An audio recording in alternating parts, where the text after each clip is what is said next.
Good morning. I'm back here on the porch at the same camera angle from day one. It's been a full week of Breakfast with Bevs. It's actually day 8. I have the camera on autofocus again today. I've been inspired by Casey Neistat has been posting again. He moved back to New York and he's been posting a bunch. And whatever camera he's using in his recent videos, he has autofocus on, and the autofocus is like kind of bad. Like he sets the camera down for a stationary shot and it kind of keeps going back and forth and it keeps hunting.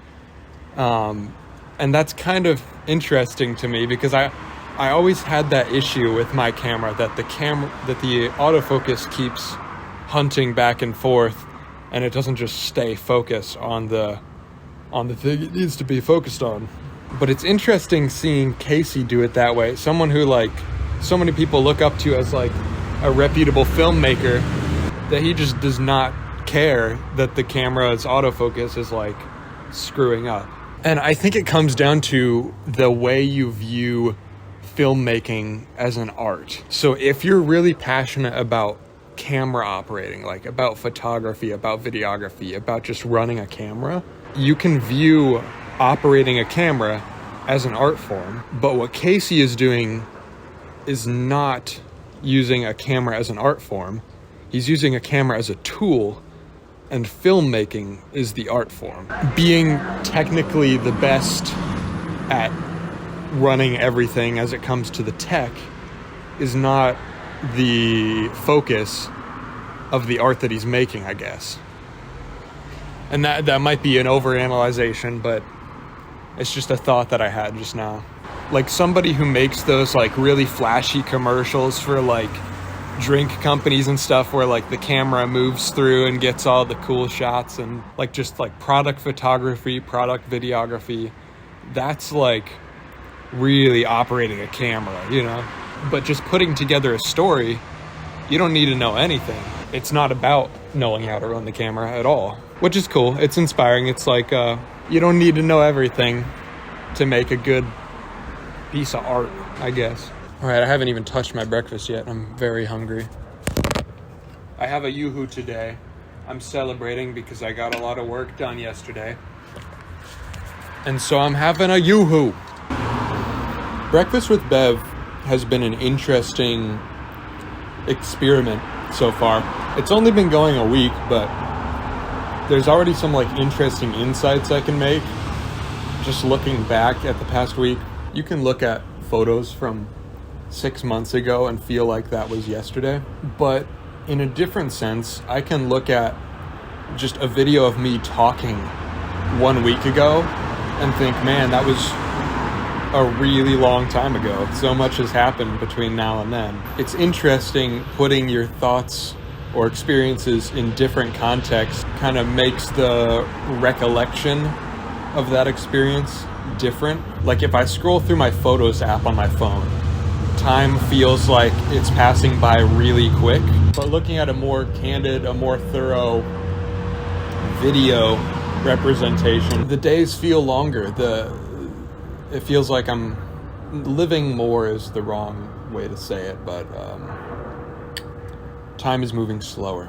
And that's good. I like more recollection. I like more time, more insight on what's going on day to day. I don't like it when it feels like everything's flying by. Dude just rolls up on a motorcycle and the dude walking down the street's like, you're all over the place. He knows him. I've committed to doing Breakfast with Bev every day until the end of the month. And after that, I'll keep going till it doesn't feel right. We'll see how I feel. I might cut it off entirely and start a different project, or I might just do it weekly or something. I gotta figure out the Tucson today.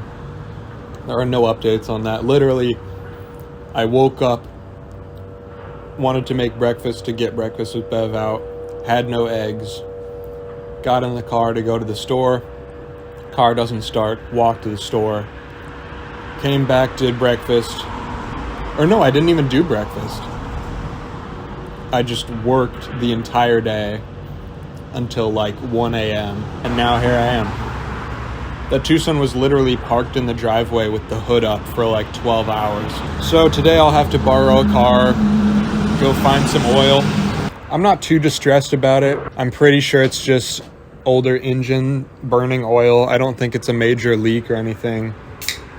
I think it just burns oil, and that's just going to be part of the cost of operation from here on out is, maybe I put a quart in it every month. We'll figure out how bad it actually is, but that's going to be how she runs till she dies. It is a nice day outside. It was like colder last week, and then it was too hot the last couple days. But now it's like, it is perfect. Perfect day out. And the leaves are starting to turn yellow. There's a pretty red tree over there. It's nice. I saw a really pretty building the other day that had, it was one of the ones with the vines coming up the wall, and all the vines were turning bright red. I didn't know that was a thing. I'd never seen that before, but it's very cool. I can still hear the sounds of them knocking that hospital down. They're doing it right now. Something big just fell.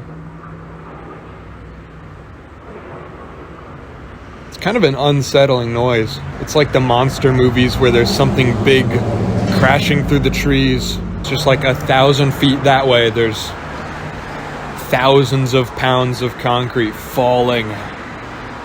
Somebody's breaking stuff big time. All right, breakfast is done.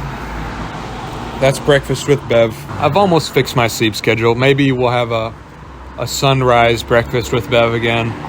Real early, 6:30 in the morning type. Who knows? I'll see you tomorrow. There's a Tesla Model Y came down the street a second ago. You don't see those too much yet.